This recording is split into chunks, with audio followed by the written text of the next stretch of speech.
7, 6, 5, 4, 3, 2, 1. You'll never have the sacred stone. Oh, this you crazy mother. He has a lot of problems. Struggle to be top 5 in points at the end of the season. Wow.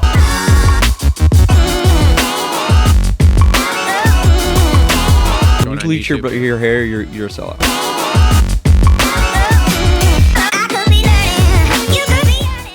Yo, what is up, everyone? Welcome back to the Moto Aftermath Show. This is episode 276. We're wrapping up Southwick. In studio with me, back by popular demand. He'll be here for the next couple of rounds. It is Justin. Hey, bud. What's up, bud? I've really missed you. I'm hoping for Redbud. I'm hoping to do the Redbud show. Like I said, We're going to do it Monday night, right? That all depends on how busy I am at work. Okay. So I will try. Okay. Try for that one. I really want to. Okay. Maybe is there... fuck. I guess I was about to say, would there be any way Saturday? No, because you guys are Saturday we can do a reaction show. Because we can do a reaction one if I don't. Yeah, because I'm going to do a reaction show before I leave Saturday. Because obviously you guys are leaving, I'm there. Yeah. So, like, if you want to try to do that, if I can't guarantee doing the show, I'll definitely do. We can just fucking do it from the back of the truck. Yeah, well, we're going to walk around. We're gonna talk to we can do that people. too. Number one, I got to talk to Savachi. I need him to win a fucking moto. I'm trying not to lose this fucking bet. I need him to win a moto. So. At least you still got the whole Jet bet. What do you mean? I thought you and Coach made a bet about Jet and Hunter. No, that parlayed into a double or nothing with Coach, which is the Savachi bet. Okay. No, Never I mind. lost the Jet bet with Tom Cooper because I bet that he would go undefeated again, which obviously didn't happen. When did you do that? Before the season? Yes. Oh, I didn't know anything at about some that. point. So anyway. Oh, yeah. Yeah. Oh, didn't know that. So here we are. Oh, okay. Oh, yeah. Yeah. But anyway, this is episode 276. Like I said, we're going to wrap up Southwick here. We have all sorts of stuff. Obviously, I have questions for Justin because he hasn't been here, which you guys have been kind of asking me online. We have a lot of action from Southwick to wrap up. We have a few different things for the Complete Racing Solutions halftime report to wrap up here. So we have things to talk about. So let's dive in. Before we get started with the show, let's thank our sponsors. So first off, show presented by Complete Racing Solutions and their sweat patch thingy, which can get you your own custom blended energy fuel depending upon what your sweat rate data tells Coach Rob and his team there. So make sure to check that out, CompleteRacingSolutions.com. I don't have my notes in front of me. There's a whole read for it. As Coach likes to say, my technical term of sweat patch thingy is exactly how they're listing it on the website, so make sure to go check that out. And reach out to Coach if you have any questions regarding energy fuel for hydration and nutrition, regarding the sweat patch, which you put on, and it reads all sorts of biometrics off you while you're sweating, which, again, I need to get with him and work on this because I would like to have... Right now, I have a custom blend due to knowing the nature of the activity that I do. He custom blended it for me, but they will get you your own custom blend depending upon your sweat rate, things like that, all that stuff that patch tells you. So make sure to check them out. Link in the description down below. We are in the TLR Coatings Studios. So if you guys have any powder coating or Cerakoting you need done, please don't hesitate to reach out. Links in the description, or find us on all the social medias at TLR Coatings. Also on board with us, we have the Worx 450 race recap. We have the ProFlow 250 race recap. We have a holster coat reload rant, which I have. And we have, am I missing anybody? ProFlow, Worx, holster coat, Complete Racing Solutions, presenting the show and the halftime report. You're not doing the Deegan Danger Zone thing anymore? Oh, and the Isaac Nelson Designs Deegan Danger Zone. No. Can't forget that because, let's face it, we just get to talk about that right off the rip when we get into the ProFlow 250 race recap. All right. There you go. So we got all sorts of stuff to talk about here. Let's just fire off right off the rip here. I'm so happy that you're here. I've really missed you, man. Yeah, well, since fucking Salt Lake show, right? Salt Lake show, like over man. a month and a half ago. Yeah, it's been a month. It's been a while. It's been a while. So, so really, really excited to have you back in here, bud. All right, let's jump right off here. 450 race recap brought to you by our friends at Worx. Always well hung, just like Justin Barsha, who I'm not sure we'll see anymore this year, but we'll find out. Maybe one more round. Maybe one more round. I heard we'll see. So anyway, make sure to check them out for all your exterior modifications. They are coming to do some exterior modifications at my house soon. They give me a Redbud this week? I think so. I don't talk to Yeah, them I think anymore. so. Good. As far as I know. So make sure to check them out if you're in the Southwest Michigan area. Link in the description down below. Make sure you tell them the Moto Aftermath Show sent you. Okay, 450s here. Jet goes 1-2. Wins another overall again. So, like, the Moto win streak is kind of, like, not a thing. But the overall win streak here is still a thing. That's what, 3 points to him and Hunter now? There's like 3 points for the top three there. Him, Chase, and Hunter. Yeah, Chase is like 5 back from Hunter, right? I think. I think he's 5 back. I think is that what it is? Yeah, I think. I might be wrong, but I think it's 5 back from Hunter, and then Chase Jets has 210. I know I could probably look this up much easier, but no, he's 3 back. Oh, he's 3 back of the Jet Yeah. and Chase are tied. Not that it matters. I'm just Jet and Chase are tied Oh, at nice. 210, and Hunter's got 213. All right, cool. So the first question I got for you with Jet here is that shoulder just like way blown out, and that's our issue. Because that second moto was definitely, and we saw it 2 weeks ago at High Point too, and I really thought the couple of weeks off here, if nothing was that fucked up, I really thought we were gonna see like this week, like okay, cool, we're back. I mean, I don't know, man. I mean, maybe like he did arrow himself into the ground pretty bad, but I really. That second moto podium speech, even if the shoulder is giving an issue, and we talked about this after Supercross, which we were hoping was not going to happen to Jet because he, young, like making money, having fun, riding his dirt bike, whatever. I think it's all kind of getting to him. I think these speeches are not all sunshine and rainbows. And like then we also used to see. when everybody showed like him sitting on the line, before the sight lap, like. He's been that way for a couple of, like, High Point was the same way. Like, he didn't look fun. He put his head down when Will came by there at High Point. Like, I think it's all kind of getting to him, like, just the grind of doing this all the time now and the expectation of winning all the time and not being perfect, not having to be perfect, because obviously that went out the door at Hangtown Moto 1, but, like, just having to be Jet freaking Lawrence all the time. We've seen it before with a lot of generational talent people, guys that win all the time. Like it's a little bit different. Like obviously Stu went through this, Ricky went through it, Pastrana went through it for a little bit because it was such a young age. But like Jets all won all these back-to-back championships, 22-0, went 24-0, and then threw it away. But like, you start getting to that point where it doesn't matter how much money you're making, how much you're winning championships. It's all fine and dandy. Now, especially since he's going through the first real adversity of his, professional career. Yeah. I mean, he went through a rookie year when he got hurt in Supercross, but we didn't know what Jet was going to be. Yeah. I think it's all kind of getting to him now. Like, I do wonder if I think it's hitting him in the face. I wonder if part of it is, like, this is our first full 450 year here. So now we've gone 17 rounds of Supercross. Now we're doing the outdoors. Like you said, we've faced some adversity here because we fucked ourselves into oblivion there at Hangtown. So, like, yeah, maybe this is starting to like last year we still only ran 250 Supercross, and then you ran 450 outdoors. Hopefully we'll kind of bounce back here once we get a year under our belt and stuff. My question that I posed in the reaction show last night is, let's say that shoulder is fucked up, which we don't know. We've heard it's hurt, but we obviously don't know the extent of it. They're not saying it's fucked up though. They're not saying they were saying it was getting better at High Point, but that's not what I'm seeing. Like that second moto, I was like there's no way. But Chase was faster than him in practice, and Chase was also faster than him at High Point. Chase should have won High Point. I don't know, man. I don't know. It's I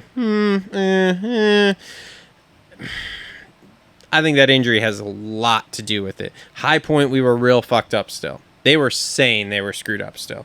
Now we get here, and it's like they're saying they're better, but are we really? Or have we realized that shoulder isn't going to heal quickly on its own, but here, it is not. If it is surgery, then it's not going to get any better. Well, that's what I'm saying. And Jet's not going to win this championship. Well, that's what I'm saying. I don't know, man. I mean, he's going 1-2. Chase. We'll get to Chase. He's made up 28 points in 2 rounds, 3 rounds, whatever. That's like he 10 definitely points per round. But he also, on these dudes. I could point to 3 motos out of the last 6 that he shouldn't have won. That Chase was better than him. Well. This is like the guy going after me in the comments for the reaction of me saying, well, if Jet doesn't crash at Hangtown, I don't think Chase has any moto wins this year. And he's like, we can't go if, and I'm like, you okay, can't, fine. You can't though, because it's still Jet's fault that Jet's in this position. I mean, I understand. I'm not arguing that at all. I'm just saying there is a big part of me that believes, especially with what I've seen out of Chase here. Yes, Chase is fast, and yes, Chase is challenging. Southwick, he was not good last year. But there's a big part of me that goes, and here we go, bring on the comments, is if he doesn't ragdoll himself there at Hangtown, this is it. Because Chase gained confidence, and this was something I wanted to bring up to you because I wanted to ask you about your thoughts on Jet's crash at Hangtown there. If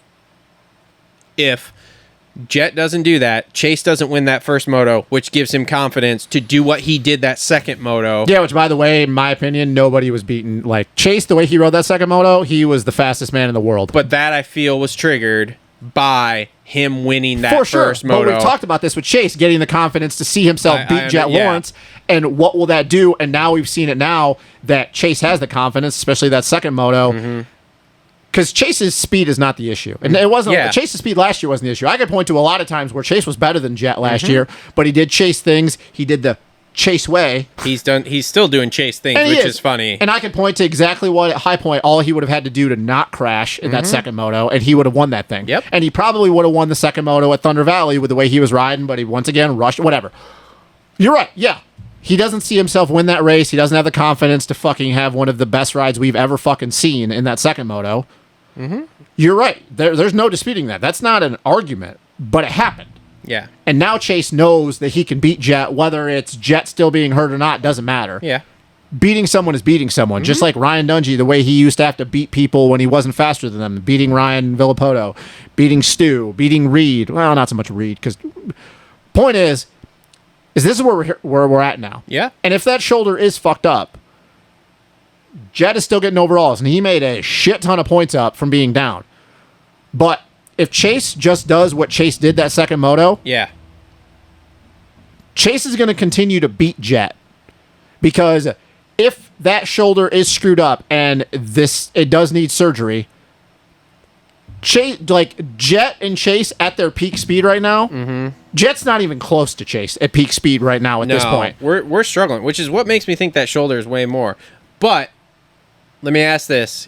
Can we get on the level ground that if Chase doesn't win that first moto at Hangtown because of what Jet crashing, we probably don't see this because there isn't confidence. Exactly. There isn't. You're right. You're totally right. Cool. Because that's all I'm saying. Because I said this a lot last year too. I said if Chase sees himself beat Jet, which he caught him a lot of times, and he didn't, and everybody's like, Chase mental, and it was a huge mental thing because he never passed Jet straight up and walked away from him. He was just as fast as him plenty of times, and then every time he'd get there, he'd rush it, hit the ground, and then it'd be back to square one. And that's what we were all saying. Chase just needs to see him beat Jet, and now he's got the confidence. Here's the thing, though. He's got the confidence. Yes. Now he has that, so yes, now he's able to do this. And on top of that, like I said, I still think Jet's wounded. I think that shoulder's way more screwed up than they're letting us in on. Because once again, here we're hiding injuries or whatever. I'll say this, though, that if it is hurt, that's a bummer. But if Jet loses his championship, it's a straight-up championship because Jet put himself in the position to hurt his shoulder, no one else. And we'll get to some of the comments that have been made about some of the 250 guys when we get to that point that I have an opinion to say about that, too. Oh, boy, this is exciting. But it's like... I've missed your opinions. If Jet loses his championship, it was a straight-up loss. Yeah. Like, you put yourself in that position because you had to big dog it, and you got too big for your britches, and you finally made that one mistake that your natural talent could bring yourself out of. I like how James put it, where he was like, look, when you win this much in a row, you just go, okay, I'm bored. Like, what can I do to challenge myself? Which is to jump something stupid like that, which is what happened. James did that shit all the time. Yeah, and Jet shouldn't have done that. I'm not, even as a Jet homer, I'm like, dude, that was stupid. Like, what the fuck were you thinking? So... But part of me, people are going to believe, whether it's Chase or Hunter, that if Jet doesn't win this championship, whether it's Chase or Hunter, people are going to go, well, there's an asterisk next to it. No, there's not an asterisk next to it. Even I'm not. Because everybody lines up at the line at the same time. Everybody's got to go through the same bullshit as everybody else. And everybody saw that they reworked the face and a 2-foot braking bump to hit that step down, and they didn't decide to do it, and Jet did. It's Jet's fault. Yep. If Jet doesn't win this championship, we still got a long ways to go. Jet's made up a lot of points. If he is still injured, he's managed it. He's done what he has to do. But I fully believe that if he is wounded and that shoulder's not getting any better, because now we're going to go on a stretch run for 4 more. Yeah, 4 more. Because 3 more. I'm sorry. Redbud, Millville, Washougal. Yep. Then we get another break. It's not going to get any better because he's not going to be riding during the week. So now he's not going to be 100% whether it is recouping or not because he's not riding and training during the week to get it better. Mm-hmm. So, yeah, man, there's a huge possibility that he doesn't win this championship even after making up all those points because, like we just talked about in that second moto podium speech, he's not feeling it right now. No. And he looks like a wounded animal. He looks burnt, yeah. Yeah. And Burnt, Chase wounded, over whatever you there wanna is say. like looking like he could go another 45 minutes. Not going to talk about that. I mean, we should, because we could talk about that with other people, too. No, we're not talking about that. We're not. All right, man, he's on EPOs. It's fine. Oh, my God. There we go. I'm just kidding, Chase. You got a big, neck, though. Have you seen that video that somebody put out? I think it's like Unfiltered MX, which is the most ironic name because you're just like ripping off Johnny's name backwards, right? That they put out about Jet Lawrence and how him and Lucas Myrtle are ruining the sport. Oh, I did see somebody put that out there, but I didn't watch it. I don't watch that bullshit. Stupidest thing ever. I heard Mert's not real thrilled on it, and I watched it, and I'm like, you're not there's nothing out here that you're pointing out that's like even remotely relevant. It's just YouTube people doing YouTube shit. I mean, good for you, man. If that's how you want to get, it's hilarious because it's the only video he's put up. If you want to get clicks, that's cool, man. So what I really want to know is who the fuck it is that Probably doesn't like Jet and Myrtle. Probably some nobody that just wants to fucking whatever. Yeah. All right. So Sexton goes 3-1 for second overall. Dude. That moment in the second moto when he caught Jet when they were going down Henry straightaway or whatever the hell they call it. Yeah. And Jet just bonsai'd the inside. Part of me was thinking, all right, Jet's, well, this is probably what Jet was thinking. He's like, okay, Chase, you got big balls. One of 3 things is going to happen. Either one, you're going to check up, which what happened, and you're going to let me just stay tight to the inside. I'm going to pass you. Number 2, you're going to push it in deep below the corner. Number 3, you're going to keep leaning on me, and we're both going to go down. Because I think I fully believe that Jet was like, all right, Chase caught and passed me. If I'm wounded, I'm struggling a little bit. We could all see that. He's been struggling the whole moto, and then he picked it back up in the middle of the moto, and Chase is just coming through like a freight train. Jet's probably thinking in his mind, well, okay, Chase passed me, but if I pass him back, I can break him. I can break him mentally. Yeah. And I honestly believe that he thought. I really believe that he thought. I think so too. Thought that, and then the same thing. Like when they were going back across the start, like I think he kind of looked over and he's like, "What the fuck?" Like, fuck. Yeah. And then it just went, Chase just dropped never mind. him. It's not gonna be a thing. So, yeah, man. God, and dude, we're going to 3 rounds that Chase is real. I mean, last year we didn't see the best Chase at Redbud because he had been coming back from, his injury. Yeah, or whatever. I'll tell you what though, dude. Chase is loose. Like that Hangtown, that second moto. There were multiple times I was like, "Ooh, he's about to go down." He was in way more control though in that second Southwick moto. Yes. Yesterday was not as High loose. Point. He did a Chase stupid thing and he crashed because just whatever. But I mean, honestly, I really think he has to ride that way because of the bike setup. I fully believe because once again they go so front end dependent on that bike. That back end is all over the place, and he's got to push it that hard to get that back end to really plant where he wants to. Because if he doesn't, it's fucking. He's got to push it that hard to get by Jet too. Like even with Jet wounded, like he cannot. Like Chase can't ride 80% and beat Jet. Like there just isn't any way. But Jet can't ride 95% and not crash. Yeah, I know.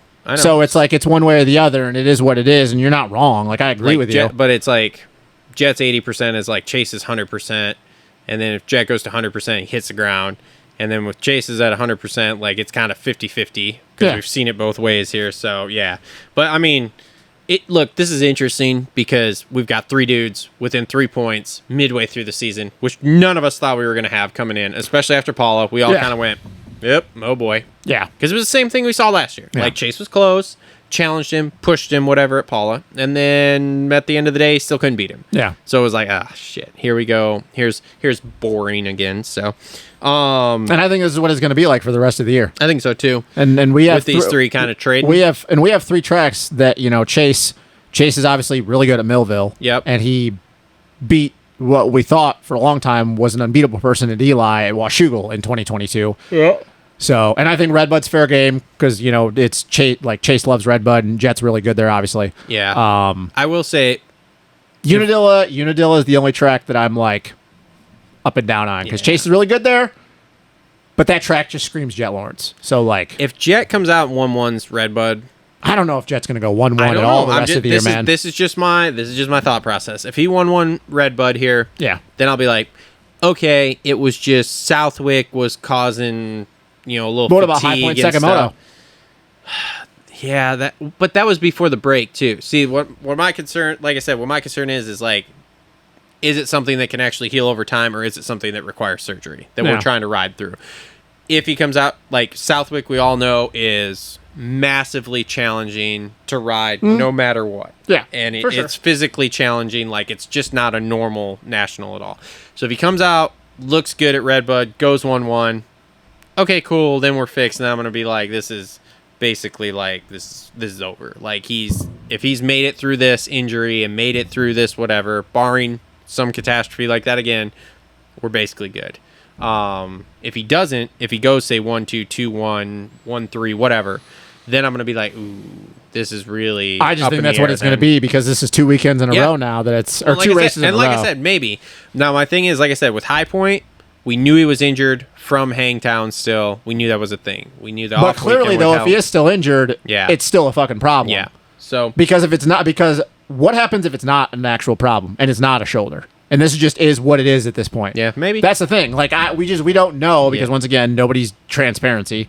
But I just think that Chase has a lot of confidence, and I fully believe that if Chase stays on 2 wheels right now, and that's a big if, but if he does, he's going to beat Jet every time. Yeah. If he's within touching distance with 10 minutes to go, he's going to beat Jet every time now. Especially if Jet's got an issue, because it's just not going to get any better. Because, okay, we have 3 rounds in a row right now. Obviously, Millville is its own beast. Washougal is you're tiptoeing through shit, so it's worse on the other end of things because you never really give yourself breathing because you're always worried about the chassis stepping out. And Redbud, we all know, is Redbud. So it's like, okay, if the shoulder is injured, the next 3 rounds, he's going to manage. And then we get a really nice break going into Unadilla.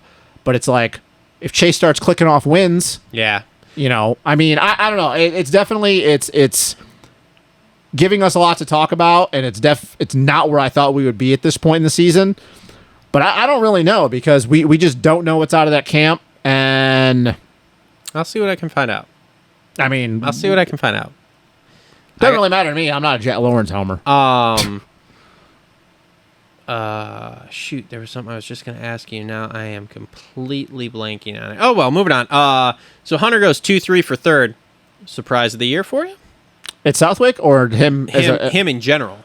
Yeah. Did you think he was going to be this good? I mean, we had him and Jay Coop slotted around the 4th, 5th, and that was I think that was before like Eli was out. Yeah.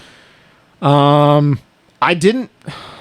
I mean, I guess it's stupid to say that I didn't think he would be this good because he's the reigning 250 champion and he's obviously butter on a bike and he doesn't make those big mistakes anymore that he made early in his career. Mm-hmm. And he's obviously got the diabetes thing figured out. Well, we hope, because that's something that's always a battle. Mm-hmm. But yeah, I mean, I would say that I'm a little surprised, but I don't really think we should be surprised because it still is Hunter Lawrence. Like he's not. We understand he's not Jet, but he's still Hunter freaking Lawrence. This is shocking to me. I didn't think he'd be this good.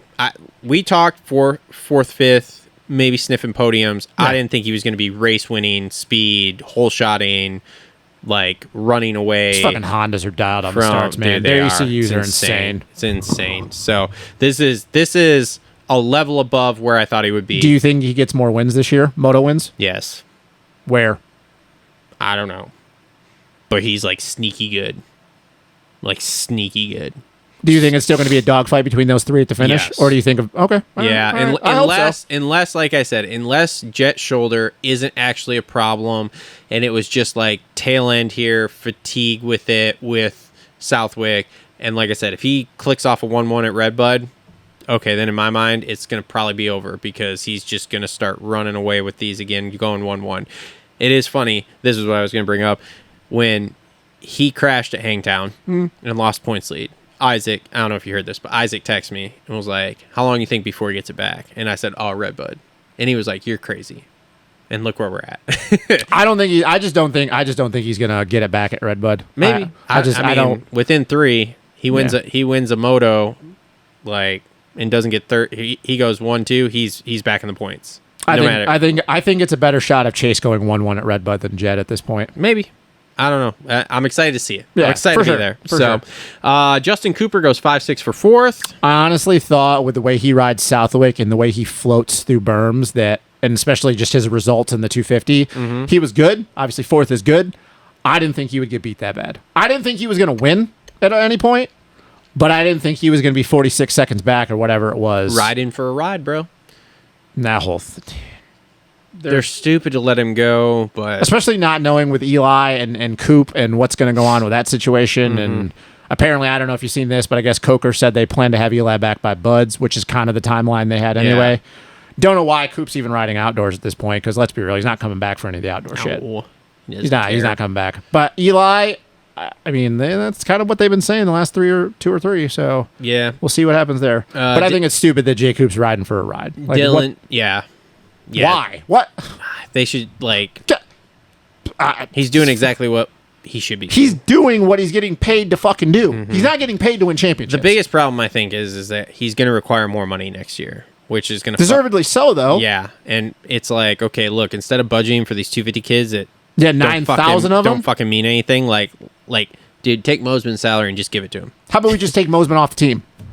Well, I mean, that's a whole other thing. Anyway, Dylan goes 7-5 for fifth. He is, dude, they're struggling so bad with that bike. Panic button. Yeah. So he is... They're struggling so bad Are with you that still bike. hearing he's going to Husky next year? I mean, I haven't heard from anything that's changed, but who knows with this mix-up with everything going on. Yeah. But I think it's probably a pretty good idea because Craig's out. So, I mean, they're not going to the races with just Malcolm because if RJ was going to bump to the 450, for sure. I don't see Dylan going there. But, he's going to...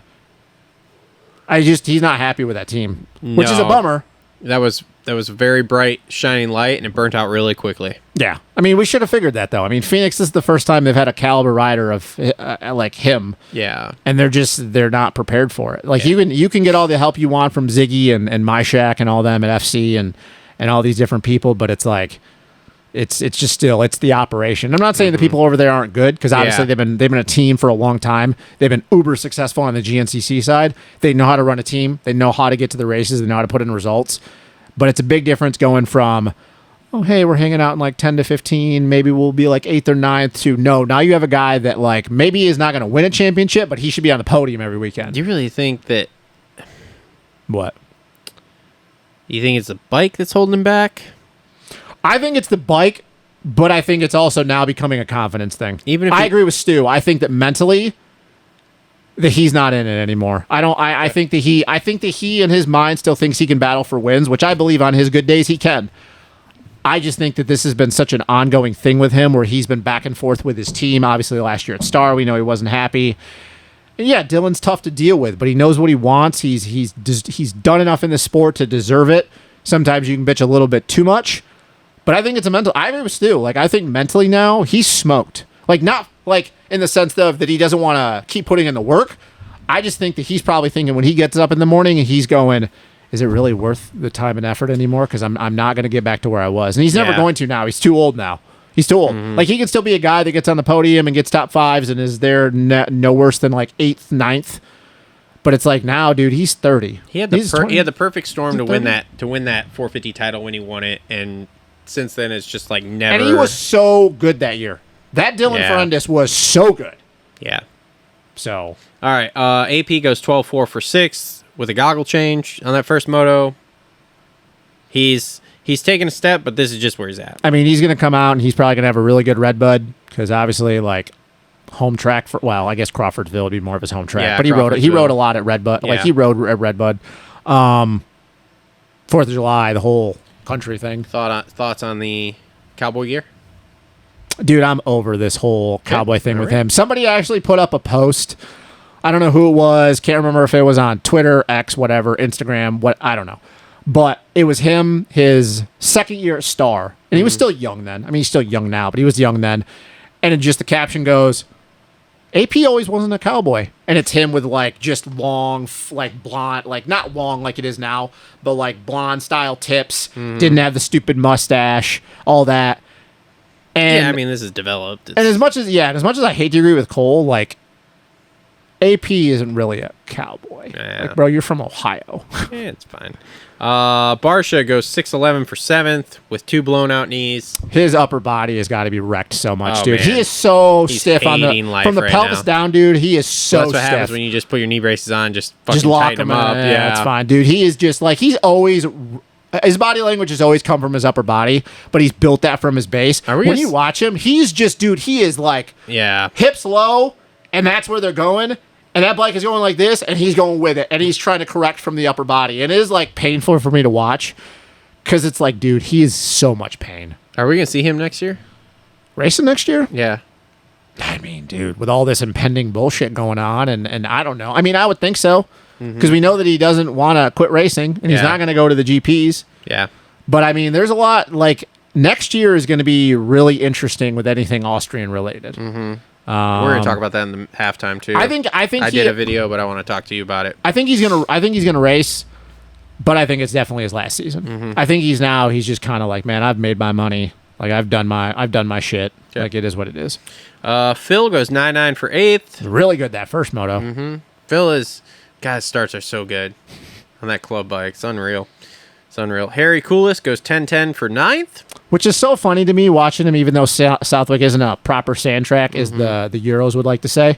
Because, I mean, he's had really good races in the past at Lommel, but he's not really known as like a true sand guy. And once again, Southwick is not a true sand track anymore, especially with all the rain they got. The top layer just washed to the bottom.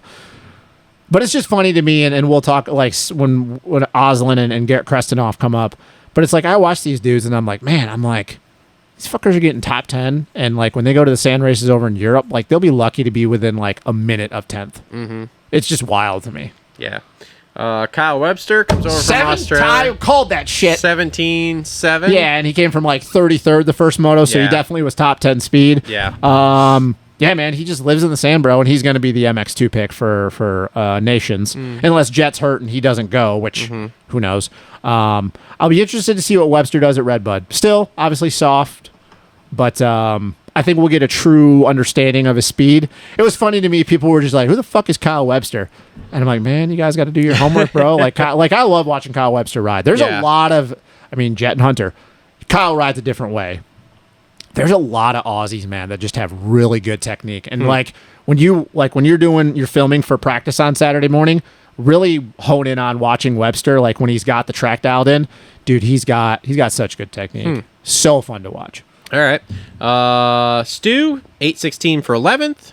Okay. Are we shocked that he is not bowed out at this point? I don't know what the situation is there. It's weird. It's really weird. I'm shocked. I'll say I'm shocked. I honestly thought he would have been done by now with a secret injury. Yeah. You know what I was really pumped about? We learned what the baseball signs from Big James were. Bro, when JT brought that up, I'm like, what the fuck is he talking about? Yeah. No way. We waited 22 years. I'm like, I don't even know what the fuck he's talking about. Baseball signs. What the hell? Yep. Whatever, man. There we go. Anderson, 431 for 12th. That fourth was a surprise to me. That was, I mean, I guess it shouldn't have been a big surprise because he's basically been living at the sand at club. Still, though, Ando style has never fit putting sand. in work. It's never fit sand. Hoping to get to meet him at Redbud. I know his trainer now. Yeah?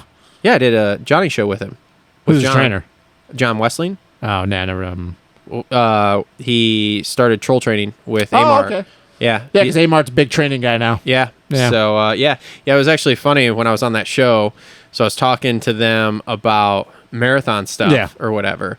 And I kind of brought it up, and then we talked about something else. And then Coach asked me, okay, so like when you were doing marathons, like what were you doing? And I was like, oh, well, I didn't really have a training thing. I was young and dumb and just fucking, go out and fucking run your dick in the dirt or whatever. Yeah. And then all of a sudden, like John Westling and Hopper both go, oh, you're like serious. You really did used to do that. I'm like, yeah, man. And so then we got into talking about that. They were like, oh, man, dude, I never would have pictured you. I'm like, I get that a lot. Don't worry. But I'm like, yeah. And then Coach is laughing because I was talking about doing like that dopey race at Disney there where you did all 4 in 4 days. And Coach is like, John, imagine this. Our selling point is you can get up at 2:30 in the morning and run more than you should every single day for 4 days in a row. That's our selling point. He's like, can you imagine? I'm like, and they're laughing like, no. I'm like, yeah, bro, that's exactly what we do. It's a great time. So, so I said I would try to hook up with him there at Nice. Redbud because he's going to most of the races or whatever. So hopefully I'll see him and maybe he can introduce me. Nice. Maybe we can have an El Hombre. Yeah, Exciting. you're not broing down with Andy. I didn't say I was gonna bro down. I was about to say, you two are two totally different people. Maybe fist bump and be like, hey, man, like, how's Siggy doing? Shoot the shit for I like don't know. I 2. feel like we both don't give a fuck at the same amount. But we he's could still, man, probably he's- bond on that of like, Yeah. I don't give a shit. Just like if He he still doesn't just like has me, that I New don't- Mexico thing in him, and you're just over here in Michigan. I mean, he'll know exactly who I am because, he knows Isaac. It's true. And he was asking Isaac when we were posting a bunch of videos that he took, like, hey, bro, Oh, like, yeah, are they that's ripping right, your shit yeah. off type deal? So Yeah. maybe we'll see. I don't That's know. right, I mean- And maybe John will be like, I don't even know who the fuck you are. And that won't Maybe. surprise me. And And then then I'll you just be like, all right, man, it's fuck. cool. I appreciate that. See you later. Anyway, Marchbanks, 15-12 for 13th. Didn't even know he was coming back. to Me be honest with neither. You Don't know why. surprised he's going to Pro Circuit next year? Is that confirmed? That's pretty as confirmed as I know at this point without mean, the PR. I mean, dude, I don't know. the It's a 250, weird the thing. 250 jockeying between Pro Circuit and Triumph next year is just going to be off the wall. It's incredible. Like, who's got more money? Yeah. Craig, 20th, and then 8th for 14th overall. I mean, that 8th is definitely a lot more of what Craig We should would be doing. expect him to do. And he was really good at the Wick in 2022. Yeah. Yeah, so. Gert Krestinoff, 13-16 for 15th. Yeah, I There mean, you dude, go. just another. I mean, I don't know. Like, I figure that'd be the one race because he did it last year. Because Mm-hmm. like that, the one and only GP win that Krestinoff ever has was in the sand in the 250 class or MX2. But yeah, I don't remember. Did they say he's going to Redbud? Because I I know don't that remember. whole like I don't know. Webster's going, Guyon's going, Kulas is going, Oslin's going, but I don't remember them saying if Krestinoff is going or not. I don't know. But yeah, I mean, dude, just more Euro flair, like more guys in there. You know, How I mean, do these guys get the money? Like, I understand Webster's probably either footing the He bill rides for himself factory- or he he's rides for riding factory for factory Honda, Honda, yeah. so he worked his way in there. How is Kulis and Krestinoff and Oslin?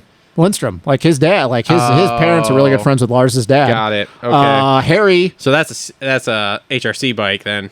in a sense, it's a JWR with HRC, probably some goodies on there. Okay. Krestinoff, though, I mean, dude, a lot of the Euros. Like, are they just saving their money all year to come over here? No, honestly, this is the one thing that I don't think people realize about a lot of the Euro stuff. And like, we're not going to get into this whole thing, but like, obviously, like, no purse money. Yeah. But like a lot of these Euros, like the smaller teams that they're on, they have to bring. It's kind of like with Formula One, with like what Sergio Perez did for a long time. They come from people like they have people that have money. Like Got for it. instance, Bas Vazen, he was an MX2 guy. His dad like supported a lot of the Dutch Interesting. guys. So yeah, and it's kind of like with the whole thing with like Hurlings and the whole jumbo thing that was back in the day. Oh, okay. It's just a lot of these Euros. They come from money. You know, they really do. Interesting. I mean, not anything different than a lot of we see with the kids over here that Yeah. you know get to go all to amateur nationals and shit. But like, yeah, Krestinoff, like, I don't know, man. He's been out of the GP scene for a long time. Oslin, 11-24 for 16th. He's good. He's a good. Yeah. He's a good rider. Like that doesn't surprise me. Colin Park, 13-21 for 17th. Man, I honestly would have thought he would have done better. I thought he's a sand dude. Honestly, I thought he'd have been a lot I better. don't really know what's going on with him right now. Yeah, because like he was a 10 to 15 guy when he did it a couple years ago on the privateer version of that bike. Yeah. Shane McElrath, 27-14 for 18th. Okay. Chiz, 21-15 for 19th. Kind of where Chiz is at this point. Freddie, 19-17 for 20th. He should have done better at Southwick. Yeah, it He's was always a been rough really day. good. I mean, he's gotten a lot of top 10s at the Wick in the past. Yep. Let's see. And that basically wraps up our top 20. Marshall Welton went 23 DNF there. Man, he's as having a Michigan having kid. a struggle bus. He's I been don't know, I really thought he was he's pretty- been up and down. He's been up and Let's down see so here. far. I mean, 13th at High Point, 13th at Thunder Valley, 16th at Hangtown, and 12th at Fox. I would say that's okay. I mean, I'm not saying it's not good. He's obviously riding well for what he's got, but like when you go from, a couple years ago being top 10 on the HEP squad to, Yeah. Yeah, so that's 450 race recap there. Brought to you by our friends at Gutterworks. So make any comments down below. Do you think Jet's actually injured? Like legit? Like needs a lot of people, surgery? I mean, a lot of people, well, I mean, I don't know about the surgery part, but a lot of people do. And the guy who's saying if over there. Okay. Anyway, all right. So moving on. Complete Racing Solutions halftime report here. Okay, so a couple things I wanted to cover in this halftime report. So we already talked about with you Jet's crash. Let's talk about the KTM downsizing. Number one, highly surprised Raj hasn't called me yet. Because I made that video about KTM going bankrupt. They're not really going bankrupt, but they're downsizing. What are you hearing about this? Are you hearing anything different than what I'm hearing? No, pretty much everything the same. Like, it's kind of like what I was talking about with the GP stuff. Like, you know, Nistan, Husqvarna. Husqvarna's going away. A lot of their dudes are going to the KTM stuff. There's rumors that Liam Everts is going to be off the KTM team, and he's going to, this is rumors, but he's going to the factory MX2 Cowie squad. Yep. Obviously, it's a big hit with Prado coming over here and going to Cowie. So, like, maybe there was writing on the wall on that whole aspect of it. Like, maybe. what was it? I just think when these guys, I don't think we give enough credit to some of these riders when they, like, especially Prado of all people that has as much swing, like, pull as he does. We just like, oh, it's always the money and it's always timing thing. But dude, they're just like everybody else an elite level athlete in their sport. Like, they see the writing on the wall. They hear things. Like, if we're hearing shit, they're hearing shit. Yeah. Which, here's what I think is going to happen here, and I kind of talked about this. I talked about Husky and Gas merging. I don't think that's what's going to happen. I think Husky's going to go away. It doesn't surprise. It wouldn't surprise me. Well, because what they were trying to do, and again, I don't remember exactly everything I said in the video, but essentially when they started with KTM, then we bought Husky, and Husky was going to be like just next level bikes, right? Like, KTM was going to be the high level racing brand, and Husky was going to be the somewhat, we'll call it, luxury brand of the group there, and they were going to make that bike just perfect. And now what I'm hearing is they've realized after 10 years here, oh, like, if we make the KTM as good as it can be, like, we don't really have anywhere to go with the Husky, and we can't put all these resources out for a luxury brand there. Like, that's just not the way it is. And then Gas obviously is the entry level. It's a couple years older chassis, which I think whatever. the Gas is better than the Husky. Yeah, so. and like, okay, that's great. You need entry level, and then you can graduate to the KTM. So that's really what I think is going to happen. Now, the interesting thing here is that obviously we keep hearing, and I brought this up in the video about you bringing it up a long time ago, that the TLD team was going to go away. Yeah. So that's interesting of how this is all. I'm not sure how this is all going to play out. Well, I'm interested to see it. Like, I'm here for it, but it's just like, what is going to happen? And the other big issue the Huskies got, too, is as far as just what we all know, the reason why they start these race teams is to promote selling their fucking bike, because they're not just doing this to blow money. Like, this does cost manufacturers a lot of money. Yeah. Husky's biggest issue, too, is that Husky over the years is now been more known for their enduro bikes. Well, now you got Beta coming in and Triumph. We don't know if they'll ever make one, but now as far as you got another, there's just more bike brands now that are available. And when you start looking at price points and certain people that are behind that are promoting those bikes and the availability of parts, when Husky's on the back end of the selling side as far as Gas and KTM go, because KTM's always going to be number one out of that group, like, it's not gonna get any better for Husky. So the Husky team in the U.S. will be here next year because their deal with Rockstar goes through next year. So they will go through 2025 at least, and then that's when it goes, okay, what's happening here? Well, that's why the big talk of when the Kunin's like coming over in 2025. Why I made that comment. I'm like, are Lucas and Sasha going KTM, or there's been the Honda talk? Big meetings last week with that. Was it last week or Majoria? Yeah, Majoria. Yeah, so 2 weeks ago. Yep. Yeah, be real interested if I run into Mertz and say something to him, if he'll. I'll be honest with you. you. Any insights? I don't. It's really fucking hard because the Honda talk has been a big thing. But Honda's not dropping Joe anytime soon. But Joe only wants to do this for so much longer. Chance has obviously had this resurgence. I'll say this: if they come over and they're on the Austrian bikes, they're both going to be on Red Bull, which is really interesting to me because then now you're looking at Tom, Sasha, Lucas. Juju is out at that point because they're both Red Bull. So Star will sign him.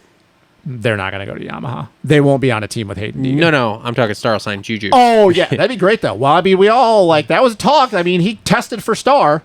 But, yeah, I mean, he's going to be out, and then you're going to have, Tom and Sasha and Lucas on the KTM squad because they're so big in with Red Bull.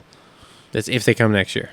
Which I think they're going to. I think they're over the GP stuff. I think they're over. I think they are too, but I don't know, man. Because if they come next year and they don't get pushed to 26, like we've heard could happen, they really want to start riding and learning Supercross right now. Yeah, they want to learn now. The Wolf wants to come though, really bad. The Wolf wants to, but he's going to be. I think he's not. If he's coming over, I don't think it's till 2026. Told you about the McCall Harrop thing. I think that's pretty close to being like he's going to be over on the Triumph squad next year. And then there's, it was like the Thibaut Benestant thing, the link to Star. So yeah, I mean, dude, there's Euros are gonna be they're gonna keep coming over. The MX2 guys right now and the EMX kids coming up, there's a lot like the MX the 450 guys, not so much because they've already established in their careers. They don't want to make change. They're already late, like they're in their mid-20s. They don't want to learn how to ride Supercross other than Prado, but he's still young. But I honestly believe a lot of these 250 dudes are going to, especially these EMX kids and these prodigies, they're going to go test the waters in MX2 for 1 or 2 years, make whatever money they can over there, and they're all going to start coming over here. Probably. That's going to be the new wave of what's going to happen. Mm-hmm. Like Kai really wants to come over here, but he's iffy on Supercross. But I really think that's going to be the trend.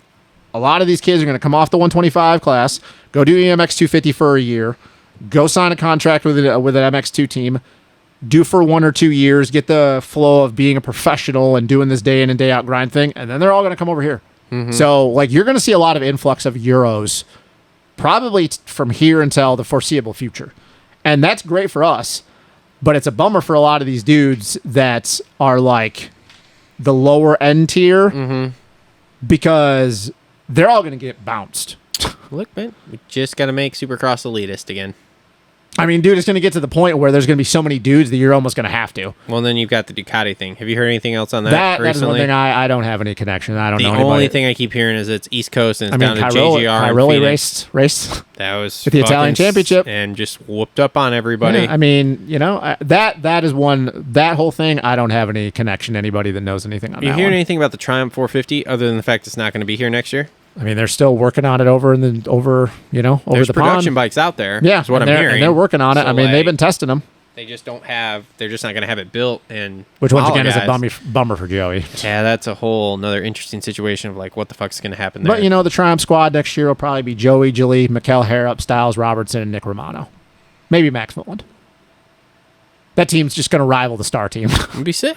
I'm okay with it. I mean, they're going for it, bro. I'm okay with it. So, do you want to talk about for the halftime report here? You want to talk about Prado? Sure. And Italy. Like I haven't watched this race this weekend, but let's go back to Italy there and that crash and hurting his knee, and then he's out there after that, like taking pictures and just everything's fine, everything's cool, yeah, like not really hurt. Like I think he's been so much better than everybody else in the dry races and the mud races. It's such a deficiency for him. Is it a surprise of like how fiery he started the year and now where we're at? No, not really, because like I said, you look at the dry races, he's still been better than everybody else, and it's really not been close. It's the mud races the only reason why Tim has the lead that he has. Because if you look at them when level up, and this is Prado's problem, he's going to, well, granted, we don't have a lot of mud races. It seems like we have more mud supercross races anymore. Yeah, going to have to work on that, but that's a whole different type of technique. He's still been better than everybody else. So, like, I guess I haven't paid that close of attention yet. Yeah, I mean, Tim's got the points lead because of mistakes that Jorge has made, so there's no excuses there. But it's like if you look at it and you go, when everything's been a normal weekend, like Jorge has still been a notch above everybody else. Thoughts on your boy Hurlings? Well, I mean, he's got 5 overall wins, and I mean, I don't want to say anything because we haven't watched the race yet today. All right.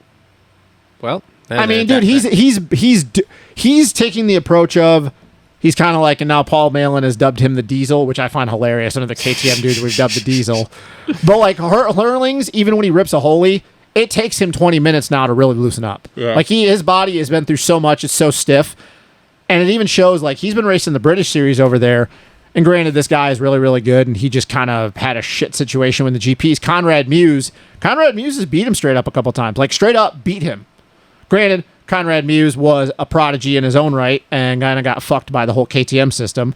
But It was funny because Hurlings went to Conrad, and he goes, dude, if you rode GPs right now, you'd be like fourth, fifth. But Conrad is like straight up actually like caught and passed Hurlings a couple times. Interesting. But I mean, no, like Jeffrey, like he's won races this year. Like, you know, he's that's not a thing anymore. We're not winless anymore at this point. But it's just the problem is that even when he yanks a holy, like Prado is so on point early, and Tim's kind of the same way as Hurlings. He's a locomotive, like he just builds and builds. But obviously, Timmy G is like so smooth, especially on that really hard pack shit where you're just like skating around. And Hurling still rides the bike the same way. He still bulldogs in, is just working his lower body, but it takes him a long time to get to that point. So, like, even when Hurlings yanks a holy, I'm just like, oh, like, if he gets past early, it won't surprise me. But if you watched a lot of the races lately, 25 minutes in, he's caught these dudes. Yeah. It's just, this is just where he is in his career, and he knows it, which I appreciate it, that he's not trying to kill himself, because he knows that he's not that guy anymore, and he's even said it. Now, the one thing that does bum me out is, especially if we go back to Jet for 1 second, is I really hope Jet's shoulder's not fucked, because I really want to see Jet be 100%, and by then, Hurlings will be 100%. I want to see Jet, Jeffrey, Chase, Timmy G, Jorge, at Matterley Basin for MX of Nations. I really want to see all those dudes healthy. It's just going to be a mud fest, dude. God, I hope not. Probably, though. It's the United Kingdom in October. Okay, September. so before we get off GPs, MX1 title pick. I mean, dude, even after today, like, Tim's still got a huge points lead, but there's still a bunch of rounds to go. If it's dry, which the whole world has gotten an insane amount of rain at this point. If it's dry if you can forecast that it's going to be dry for the rest of the year, Jorge even being down this much is going to beat Tim every time. I love Timmy G. We all like Timmy G, Honda fans, but Jorge's just better than Tim. Like, I know there's going to be guys that are going to be like, well, you're the... No, like, Jorge is just... Comment down below. Jorge has just been better than Tim. Like, level up speed, and when everything is just a normal weekend... Yeah. It's not really been close. There's been a couple times where Tim has like latched on and pressured him, but it's kind of like what we used to talk about with Jet. Is he really? Is Jorge not managing this? Because every time Tim would get close, Jorge would flip the switch. Yeah. And he'd be gone. So good snap. God, you're good. Don't do that again. It hurts great. my fingers. Oh, sorry. Think about it. But that just makes me. I'm really looking forward to next year, at least outdoors. Supercross still getting used to the Cowie, but God, dude, like. Jorge, I'm so looking forward to it. Yeah. It's just going to be a bummer because like 3 over the pond dudes are going to be, Yeah. All right. Last thing here for the Complete Racing Solutions halftime report. Holsterco reload rant. Oh, I want to hear this because I don't know what it's going to be. Came up with this on Tuesday. Oh boy. So it has nothing to do with the actual race. It has nothing to do with racing. Yeah, okay. Fucking idiots that can't drive. Oh, I forgot you guys are still doing this thing. Oh my God. So this is my Tuesday. I'm driving. We're going to Mountain Bike Club. We got the family in the truck. We got the bikes in the back. This person takes off from the light. They speed up because they need to get from the right lane I know where this into is my going. lane. I know where this is going. So what the fuck does this retard do? She fucking speeds up, throws her turn signal on. As soon as she starts to merge into the lanes, hits her brakes. Yep. And then that's just proceeds to go one more over to the left turn lane. And I'm just like, the fuck is the matter with you? This is the reason that Europeans drive better than us, because when you said are speed a up, fucking moron. I knew right where you were going with this. Like, if you're gonna do that and hit the brake, like,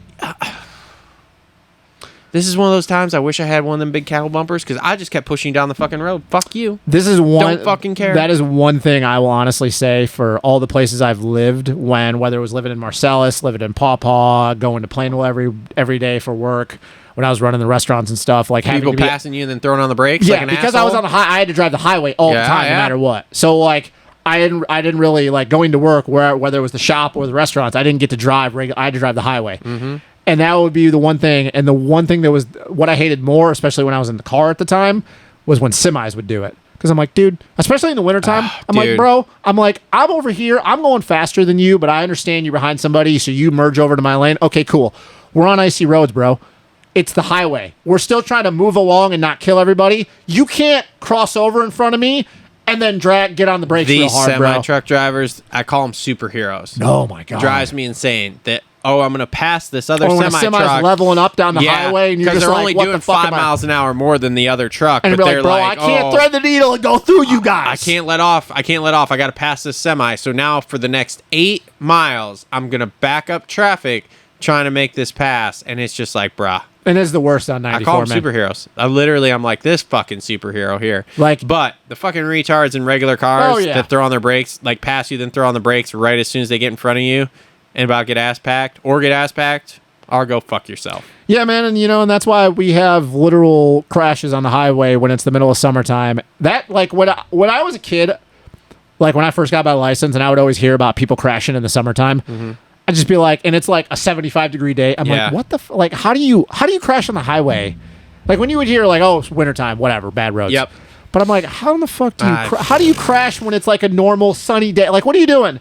And then obviously as I get older and like you just said, you realize that there's just a lot of people out here that you just like passed your driver's test by like the skin of your teeth because you're fucking stupid, or you just don't care anymore and you just forgot how to drive. You know, in Europe, you got to take driver's training for like 2.5 or 3 years at least, and you can't get your license till you're 18. And it costs like thousands of dollars. Probably so they make it so they like actually could drive the Autobahn. Yep. Because, we're just going to drive 150 and it's cool. Yep. So anyway, Holster Co. Reload Range. Oh, yeah, man. Make sure I to think check a lot them of out. people share that same sentiment. All your things to go bang, bang, pow, pow. Link in the description down below. Discount code too. So Nice. thanks. All right. Anything else for the halftime report? No, man, no. Oh, no, I mean, No. we're really early at this point, but like, so just bring up MX of Nations for a second, because it Okay. has been talking to, and we Sure. know that Unadilla, like, hopefully we have a team pick by then. Star has said at this point now that they are going to go. Okay. Team got to be at this point Chase, Hayden, and Jay Coop, right? Yeah. Okay. 100%. Like, I don't think there's any other choice at this point. If that is the team, but you have to pick one other 250 dude and 450 dude, who would you pick? Keep in mind, Eli's going to be back at Bud's, but if they make the pick at Unadilla, we aren't going to know. So I guess if you're- Eli's off. So if you're 250 guy, Just a backup. chance, I guess.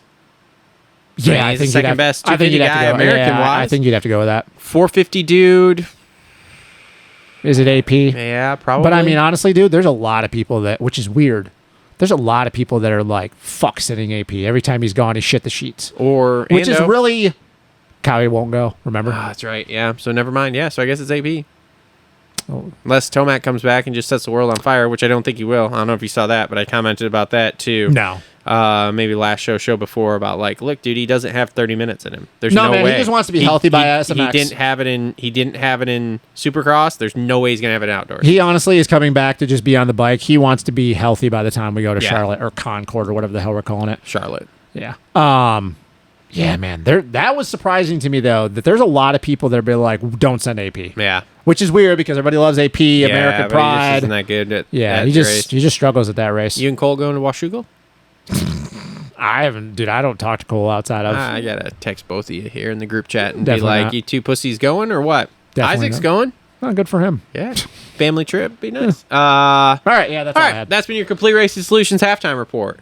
So, last section of the show here, 250 race recap brought to you by our friends at Flo Racing. If you need anything, we'll call it small bike related. / they can work on your big bike too. He will be at Loretta's, so make sure to look him up there. If you need help with your PW50 or anything like that, Flo Racing, link in the description down below. All right, we're going to start right off with our Deegan Danger Zone, presented by Isaac Nelson Designs here. And Deegs goes 1-2 for first overall. Mm-hmm. So he's untouchable in this 250 class here, eh? I mean, untouchable in the sense that, yeah, like he's winning He's this won title. 4 out of 5 overalls Yeah. here. But And he's I a- mean, Master Pool was the high point race. And so yesterday, and I said this on the review show, I missed several minutes in the middle of that 250 Oh, okay. Moto 2. Like I Okay. had a internet fuck up. I was watching it. When it went off, he was 10 seconds behind. When it came back on, there was 3 laps to go, and he was right on him. And I went, "What the fuck just happened?" Because he like wasn't making time. Like it was for a while there. We saw it. It was bouncing back and forth between like 9.5 and 10.5. He was back, and then all of a sudden he's just on him, and I'm just like, "What the fuck?" This dude. I've said it before. I'll say it again. Grit, wildly impressive. Yep, definitely. Does anybody beat him for this title? I mean, dude, it's Or too this far is up. basically he his, he would either have barring to catastrophe. He would either have to have a complete meltdown, which I think at this point he's proven that that's just not going to happen with him. He wants to win this title too much. He's gritty. He has a little bit of that youthful Exuberance? luck and just natural talent. Yeah. To not have anything bad happen to him yet. He would either have to have a complete meltdown, which, like I said, I don't think it's going to happen, or just a mechanical at this point. Yeah. Yeah. Yeah, I think those are the only 2 real things. And the complete meltdown. Like I said, I don't think that's going to happen. I think that No. he's proven this is kind of like a Jet Lawrence scenario where just he's so young and so spry, and he's just got so much natural talent, and just things are going his way because there's been a lot of times this year. He just fucking I mean, wants when he dude. sent it that first lap of that second moto, when he sent it off the wall, like, dude, that wasn't Bro. technique. That was just straight natural talent, and he knew how to manipulate his muscles because there's no technique you can teach in that scenario To get not you ragdoll on the ground. 100%. Like, that was like, what the fuck But just here's the thing, happened? though. Eventually, and we just saw it with Jed earlier this year. Eventually, Lady Luck's going to run out. Yeah. It's probably not going to run out this year because... Yeah, but it will. But You're it's going to. It's just like at some point, and he's going to get older and he's going to adjust and whatever because he's still, even though he's just off the wall, he's definitely smoothed out even more than last year. Yeah. But yeah, I do believe that he is going to get beat more this year for motos. Yeah, probably. But as far as the title, I mean, dude, it's going to be really hard to beat him. I mean, dude, he's got what, 35, 36 up on Tom? Is Tom in second place? He's got to be because Tom beat Chance yesterday. Let's see here. Both motos. So he's got 238. Back up here. 238. That's ironic. That's actually. ironic. Tom is in third with 195. I think Chance is still ahead. How? I don't know. Chance is in second with 196. Okay. So he is 44 points up. Yeah. So he's almost a full race. Yeah. Dude, I don't know. This is wild. This is wildly impressive. It's very impressive. I mean, how impressed were you with those high point rides coming from 15 plus gritty, seconds man. down? He's gritty. Like, That's dude. the one thing we've always said about him. He's gritty. He wants it. Yeah, man. I'm obviously impressed. Yeah. Like we've said this multiple times. Like we were not expecting this. it is We weird started that his he's pro probably career. going to win an outdoor championship before he wins a Supercross championship. Here's a weird thing. I heard this last week on some show. If he wins this outdoor title, this all of a sudden puts him on the projection path like Jet. Because Jet did... Oh, he's not. Which again, I heard that and I was like, oh boy, here we go. No. But... Don't go to the 450, man. If he's going to... We all know the ultimate no. goal. What I mean is projection path. So, like, this is the way Jet did it. Oh, of, no. Didn't win, didn't win title, and then didn't win title, and then won title, aka outdoors, and then started it, which could maybe, I don't see but that. that's maybe. I don't see that. I don't. It'll be strange. Let's put it this way: I didn't see him being able to come from 15 seconds down and chase down all these dudes. I saw him being good, but I'm not sure I saw him stepping into this spot because he filled that gap of we had all the really good guys move out, and now we needed somebody to fill that, and he filled it. Yep, for sure. Here he is. He's been great, man. Yeah. So I mean, and like I said, it's hard to see someone really beat. I know Masterpool did, but man, that was by the skin of his teeth. Joe beat him yesterday. And I understand guys beat him like moto wise. Actually, Tom should have fucking won that moto. We'll consistently, get to Tom. like nobody. Yeah, and we'll get to Joe here too. But yeah, I mean, I definitely think that he's going to get beat more this year. As far as the championship, I mean, it's going to take a lot. Now, I do want to touch on a few things since I haven't been on the show and this, the controversy that swirls Hayden and touch it, baby. Just touch it. That was a little. Just touch it. Is that what you say to Ashley? Let's just touch it. Shut up. Just touch it. Stop fucking saying that. I just want you to touch it. Stop. I meant the Hayden Deegan thing. Okay. Dude, I know that you love it because you're all about the drama. It gives us shit show. Here we go. I know where we're going here. What is, dude? The trash talk, man. Like, okay, we all know that everything around Hayden is perfectly curated. It's every moment he's on the podium, waving the American flag, like talking shit. Like everybody loves it. His fans love it. I get it. I respect it because of the fact that it's a process. We know that he does this for the Instagram thing, which is funny because this is the first guy that we've really seen that is like actually, it's almost like acting where like he goes from being a racer, but he always knows when the camera's on him. Because even with those comments that he makes when Duffy is around him, like knowing the cameras are always now in like after the motor, like knowing the comment, like dude, because some of the comments he makes I find hilarious because I'm like, dude, I've been there, done that as the mechanic, what I'm like with a racer after it. There's sometimes you're just not even talking to them. You're letting them calm down, get the heart rate down, getting water in. But they're always like the Southwick thing. And he goes, I didn't doubt myself. Everybody else did. Mm-hmm.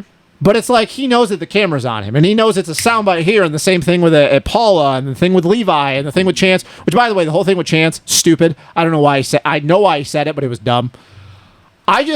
He thrives off it. But my question to you, I don't understand why outside of he does it for his fan base. Yeah. Because he doesn't need the motivation. He doesn't need the motivation to do this. Maybe that's what he needs in himself. I mean, look at this.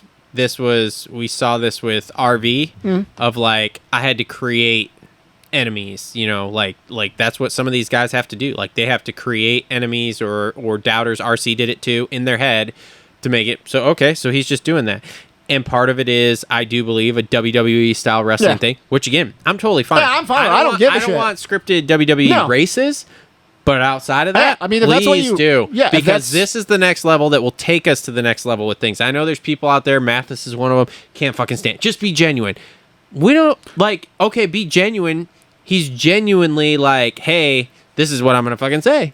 Like, I don't care about all that, because I will say this too. If you're and anybody that actually believes these dudes are like he's mentally in their head, if you get affected by words, you're a mentally weak person.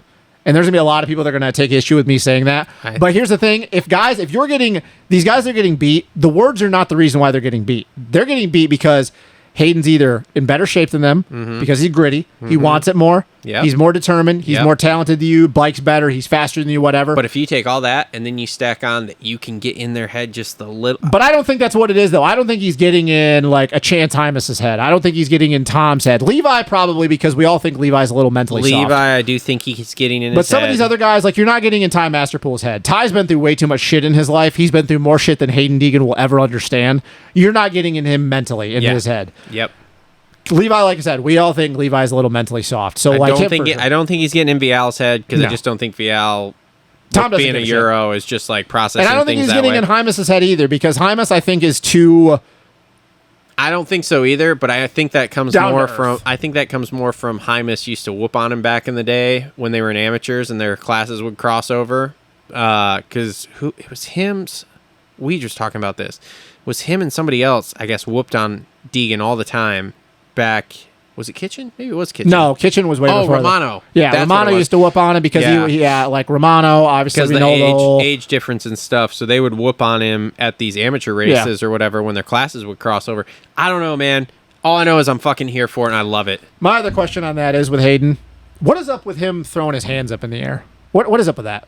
What do you mean? He threw it up in the air after Southwick after the second moto. Like, he was, like, looking back. He did it at Thunder Valley. He's like, I don't know. Like, does this stem from, like, the supposed Vialle beef, wherever that is? Because, like, he's throwing his hands up in the air, and I'm just, like, watching, and I'm like, what is he? He's like, look at, like, what is he throwing his hands up in the air for? I don't have any idea of that. Like, I don't even know. Go back and just specifically watch to the end of when he goes over the finish of the second moto at the Wick. And he's, like, looking around. He's, like, throwing his hands up in the air. Like, I'm like, what is he doing? Lapper got in his way, maybe? No. Like, I don't know. I just don't have any idea. Yeah, I don't know. have any idea. Look, you gotta make not make enemies. You gotta make fake enemies out of everybody, because everybody gets paid more because we get more eyeballs. For sure. I just find the whole trash talking thing funny. I find it comical. I don't have a problem with it because I laugh at it because I think it's dumb. I wish somebody would fire back at him, but nobody's got the balls to do that. And I don't think anybody wants to fire back at him, because here's the thing. They can't play the social media game with him because obviously he has a social media team. And to play that game, you have to have a social media team. There's somebody that's always going to pay attention to that shit. And these guys don't do that. I do think that these kids coming up, though, need to start looking at this and going, okay, this sells. Because, I mean, dude, I do find that, like, some of his comments, though, that he makes, like, once again, it's all curated. It's all for show. I don't really know if he actually believes it. The Vialle thing at Thunder Valley was hilarious to me because I'm like, bro, really? And then the whole Hymas thing at High Point. But yeah, he does the same shit to everybody else. And once again, it goes back to, I don't think he actually believes the words that are coming out of his mouth. I think he's just doing it. I think it's just whoever's in the crosshairs there is getting it that day. Like, whoever is the second best dude or the dude that challenged him, like, dude, don't worry. Shimoda comments are coming. He's going to be like, you should probably go back to Japan. Or some shit I think that might take it a little far, but maybe it wouldn't surprise me. But, I mean, dude, if he wins at Redbud, how much do you think it's going to be like, yeah, I had to do it for the USA here? Because that's what it's going to be. Yeah, for sure. Because, I mean, he's been doing it, waving the red, white, and blue flag around. Look, dude, from a marketing standpoint, it's fucking gold. Which absolute gold. And all of these guys should take a page out of it, including Kitchen and everybody else. Like, just lean into it, bro. Just lean into whatever your angle is, just lean into it. Which is why I'm so hoping he's still in the 250 class when the Coonans come over, if they do come next year. Because not so much Sasha, because Sasha's a small kid. Lucas don't play that game. Lucas will punch you off the track. He did it to his own fucking, like, he's done it. Do you feel like he's really rode anybody like dirty here? No, he's not rode dirty. I was gonna say, I don't feel like he's really been over the line. But when you do the back and forth thing, like, if you know what I'm saying is like, if Lucas comes over and they get in a back and forth war, even though Lucas is still like he lets his actions do the talking, but like you start getting into a war of words and then it starts filtering over onto the track, that like when we've seen Hayden be aggressive, Lucas will just punt him off the track. It'll make everything so much better because then we're going to have it in both classes. Yeah, I'll fucking love it. So, Yeah, I'm all about it. Anything else with Deegan there before we No, wrap man, up? dude, he's definitely he is living up to all the hype that was around him. Yeah. Yeah. Okay, that's been your Deegan Danger Zone. Now, though, before I forget, how long do you think it is before we see something boil over? Because I believe we're boiling high. Anderson and the Lawrence brothers. They didn't have really an issue with the Wick, though, did they? Not at the Wick. Yeah, High but Point did. High Point, there was, Ando was just like, yeah, fuck you. We're just going to go to the banners here. I mean, what's going to happen? There's some true dislike between those camps here. My question is what's going to happen that already hasn't, though? None of them are throwing fists. I'm not talking about throwing fists. How long before Ando does something like that? I don't even know so much for Jet, but let's just say he does it to Hunter. And Hunter just pulls him and Faulkner in practice at Tampa and just cleans him the fuck out and stands there and goes, yeah, fuck you. We always know Ando's on a short lease with the AMA. Well, we do know that, but obviously he doesn't care. Look, dude, that was blatantly obvious there at High. Sorry, we're off the 250 class here for a second. That was blatantly obvious at High Point when he was riding. Was it Jet? Yeah, he rode Jet. Yeah, he off rode the Jet banners, wide in the whatever, and just yeah. was like, yeah, I don't give a fuck. So obviously he doesn't care. Like, he just doesn't. Like, Well, that's Ando, and that's fine. Yeah. But what I'm just saying is, things are boiling there, and from what I'm hearing behind the scenes, there is a huge disdain between both camps. So my question back to and, you, like, though, that's is real. My That's question back not- to you is Hunter does that? You know what the retaliation is going to be. Yeah, It's going to I be know. worse. Oh, I It's know. going to be worse because Ando's not in this title fight. I know. So, like, if I'm Hunter and I'm getting pissed, because we know Jet won't do it. Mm-hmm. He's got too much to lose. Yeah. Hunter does too, but Jet obviously more so. Jet has kind of learned, although I don't know, man, because I think what Jet is was more pissed off if he sees Ando fucking with Hunter. Yeah. And that gets him more than himself. And I I was think say because there was something in recent weeks too Yeah. where Jet went at him too for some reason. Like, there is some legit. Oh, for this sure. goes back to like the Ricky Stew. I think era. Myrtle would have to sit Hunter down and look him or Dazzy or whoever It's probably Dazzy. and just go, do you really want to go down this road? Because the thing is, if he goes down this road, there's no coming back from that. yeah, well, I understand. There's no coming back from that because let's go all the way back, and Cole likes to bring this up. Let's go all the way back to 2017 when Ando wrecked Baggett. Wrecked his career. Wrecked his fucking thumb. yeah. Didn't care. Doesn't Nope. care. Whatever, man. Ando, do you. Like, I mean, it doesn't hurt me one way or another. I don't have a dog in the fight. I would just have to believe that Dazzy and probably Myrtle and everybody in that camp, because it's going to be Hunter if it's going to be anybody, Yeah. going to have to sit Hunter down and go, if you really want to play that game, you have to realize that you go down this road, there's no coming back from it. Because, okay, he blows out Ando.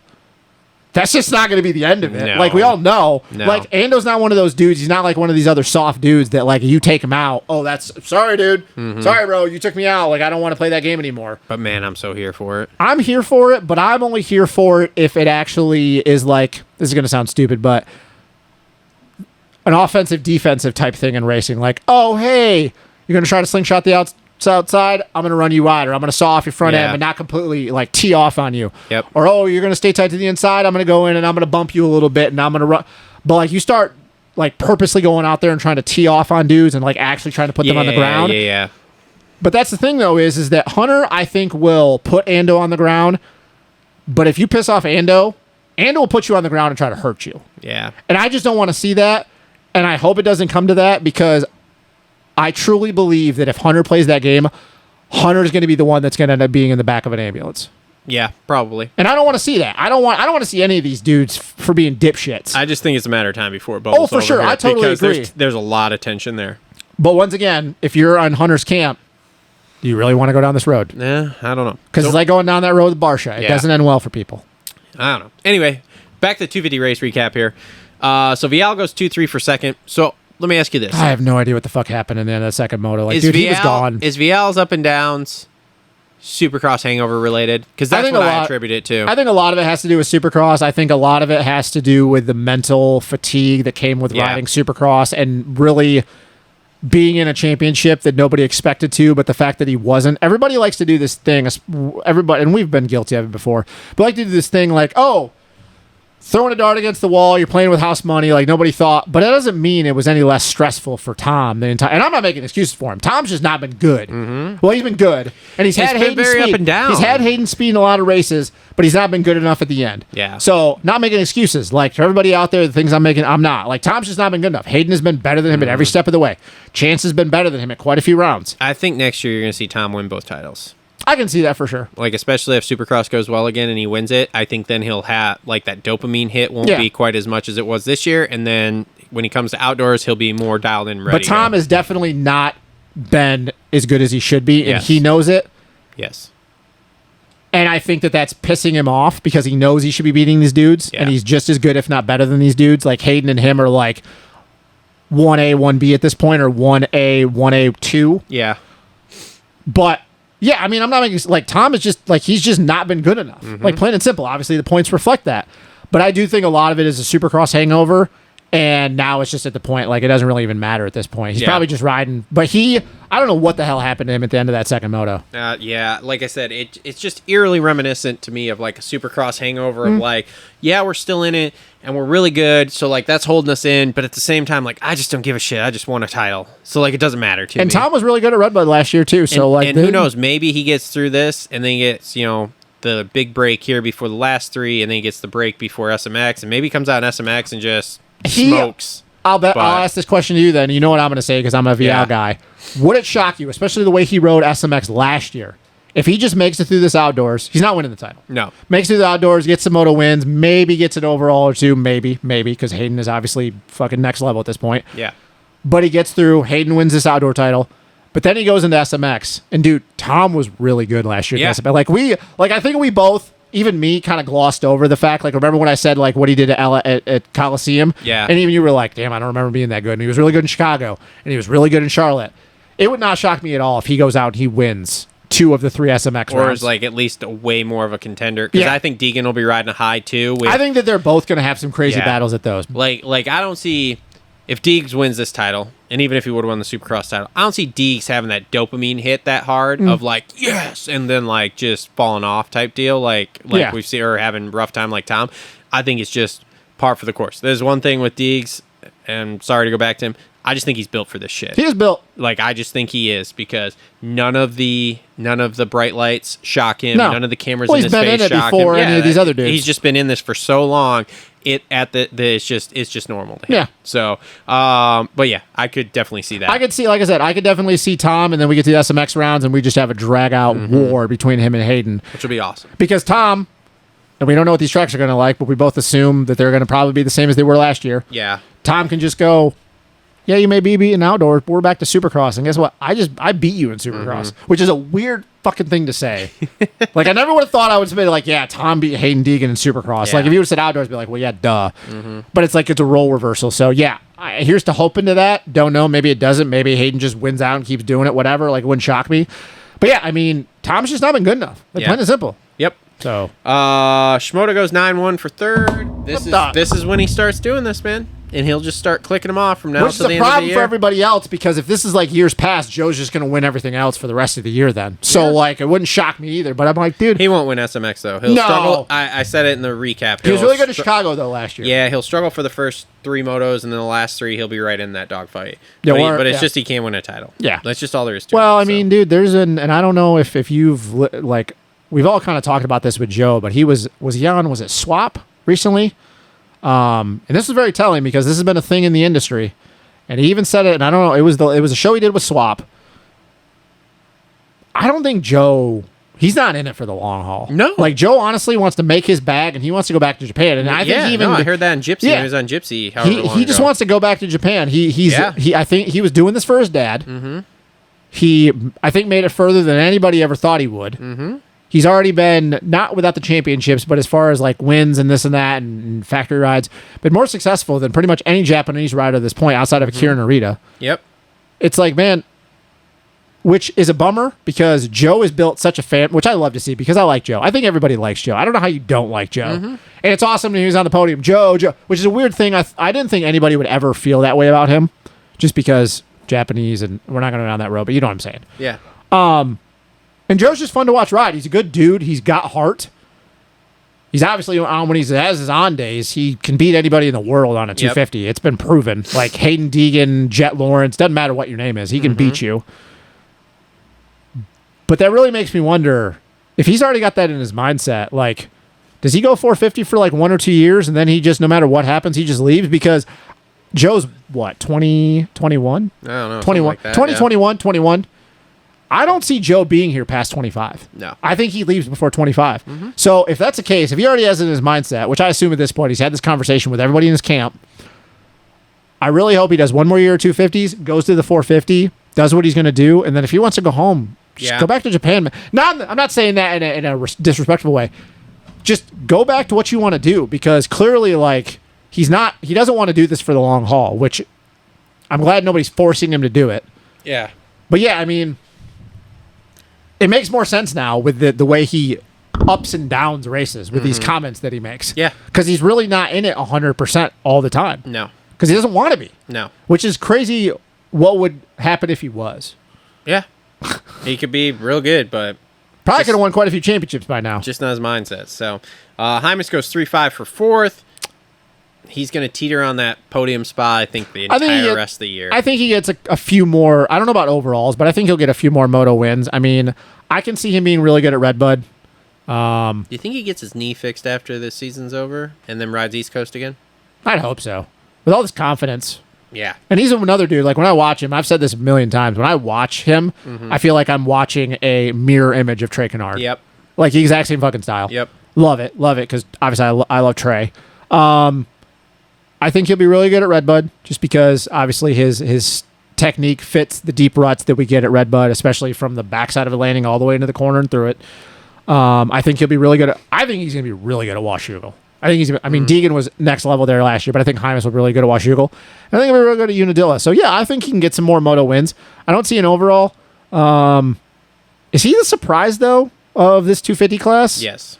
Because like we all knew he could be good, and we Yeah. all know his ceiling is really high. Mm-hmm. But I don't think any of us thought he'd be in the top 3 in points. No, or second, not at all. that is. Not at all. So, Jordan Smith goes 7-4 for fifth. That's a really good race for Smith. When I saw that, I was like, "What? He got Who 5th knows? overall." Who knows? I mean, whatever, man. He's going to try. Couldn't even begin to tell you. He's going to try him next year, so whatever. Yeah, whatever. Savachi 5-6 for sixth. Which he sucks in the sand. Really need him to get a fucking win. He's good at Redbud. I really need him to get a win. He's been really good at Redbud in the I'm past. gonna like go hype him up or something on Friday next week. Just like, bro, please do this. I think for it's me. funny that him and Zach are boys now. I think it's hilarious. I think it's Zach was absolutely his trainer. hilarious. You ever think on days that like Joey just is not feeling it, Zach goes, "You remember Vegas 2017?" and just pisses him off. It's like, you motherfucker. Yeah. I mean, dude, Joey's really good at Redbud. He's been really good at Unadilla in the past. I mean, he's got some tracks coming up, but like it's going to be really hard. But it's definitely his starts have been his biggest issue, and that bike is just. I mean, dude, they're running into the woes that we finally all thought they would at some point. Yeah. There's And definitely. we'll get to Jalik when we get to, but Yeah. like, it was one thing to set it up for Supercross, kind of just, hey, maybe it'll work, maybe it won't. But now we're in outdoors. We're in the dog days of summer. Yeah. It's 35 and minutes. We're starting to see some of the flaws. Starting in to a see new some of the bike. flaws. I still don't think it's that bad. No, But not at all. We're starting to see some of the flaws. It's weird, though, because, and granted, Jalik is probably all the 135 pounds soaking wet, where Joey's probably like 160. Bike is not as fast outdoors. Which in No. Supercross, Jalik's starts were pretty on point. Yeah. Haven't really been there lately. Yeah. So I'm wondering if they've been like moving around engine packages and they've been chasing their tail. Because that bike was a rocket ship in Supercross. Hadn't done shit as far as starts and outdoors so far. Well, So- maybe we'll go by and ask. I think they'll get it figured out. I think so, too. They're a new team. So. Kitchen 4-7 for seventh. He's just. I mean, there's no panic button. There's a panic button for me because He if this didn't is what his life is going to be like as a professional motocross racer, dude, you need to go to a mental coach. It's really funny because we all God. got kind of hyped up there at Supercross. And it was deserved, right? Don't you think? But what happened? His starts were on point, and now he doesn't get starts. This Dude, is what Kitchen's life is. Here's the thing. If he starts up front, he can do good. If You're he not doesn't, wrong, though, but that second moto, he yanked the Holy, and even I'm sitting there going, before the red start, and we'll get to Yeah, before Juju, the which I red find flag, Juju's yeah. going to be okay, but I think he's out for the rest of the year. They're going to get a neurologist. Because because he got knocked out. Oh, He okay. was KO'd. He went to sleep. Yeah. So I think he's going to be done for the rest of the year, which is a real bummer. Yep. But even I'm sitting there going, even before the red start, I'm like, Levi's going to get, like, he's going to get walked. Like, he's going to go back. And then the second moto, the restart, he was top 3, and then he got dropped. Yeah. And then he ended up, what'd you say he ended up at the second moto? 7th. What the fuck? Oh. I'm sorry, man. Like, Dude, they're just way off. They were on Supercross the entire time, and now they can't find a setting for he him. went back to the Paula setting. Yeah. Why in the hell are you Because going? they can't find a setting. They're chasing their tails. So, yeah. So his outdoor season is just shot to shit. Like, that's all there is to it. So, Well, I really Sorry. hope that he comes in and pulls his shit together for SMX and be like, yeah, I was really good in Supercross. Because if this is just what his career is going to be like, dude, you need to hire a mental coach. And part of me, like when Chase in the second moto, when he dropped Hunter and then Hunter got back around him, I was thinking Chase and Levi need to stop hanging out with each other. Yep. Ty Masterpool 6'8" for 8th. He's not a sand guy. I put that. We'll see what next week is like. If he doesn't perform next week, though, I'm rescinding that video I put up about being wrong. Like, okay, he won a race, flash in the pan. Yeah, but he still won. He did. Win's a win, man. Win's a win. Okay, let me ask you this: does PC make a spot for him because he won? I don't honestly know what even PC is going to do next year because here's all we've been hearing.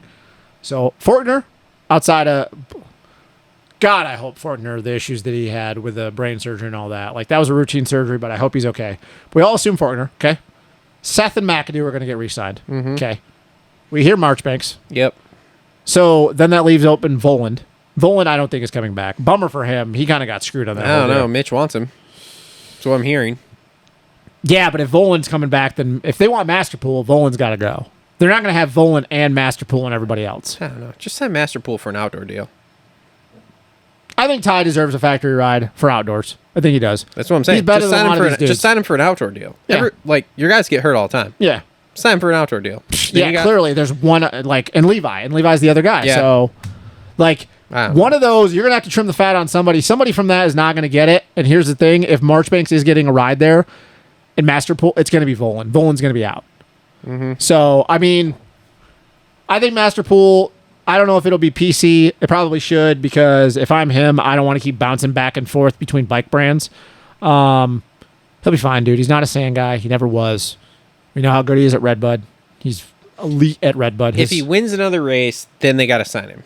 For sure. Like, if he wins 2, and then you're just like, thanks, but no thanks. I honestly think I think he can get on the box again. If he wins a moto and gets like a third and gets second overall, they need to sign him. Because Levi hasn't gotten on the box in how many rounds now? So it's like, bro, I understand Levi's your wave of the future. But Ty's Supercross is so bad. Like, and I say bad. He's like a borderline main event guy. Let me ask you this question then, since we're on this conversation with it, because All right. this is the only really thing I have to like, since you've said that. Okay. Yep. So Levi almost wins the title, but he doesn't. RJ was better. Yep. Whatever. Seth can't make it through a Supercross season. Yep.